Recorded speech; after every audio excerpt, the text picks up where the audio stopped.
రఘువంశీ, సోనం రఘువంశీ మేఘాలయలో జరిగిన ఈ భర్త మరణం తర్వాత, మర్డర్ కేసు తర్వాత అనంతపూరు, గద్వాలు, ప్రతిరోజు మీరు అన్నట్టు ప్రతి వార్తలో మనకి భార్యల చేతిలో భర్తల మరణం.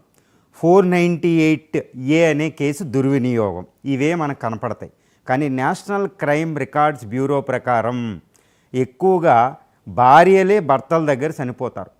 ఎవరైనా పురుషుడి చేతిలో స్త్రీ చనిపోతే మొత్తం పురుషుల్ని నిందించడంలే, కానీ భార్యల చేతిలో భర్త చనిపోయినప్పుడు మాత్రం మొత్తం స్త్రీ జాతినే నిందిస్తున్నారు.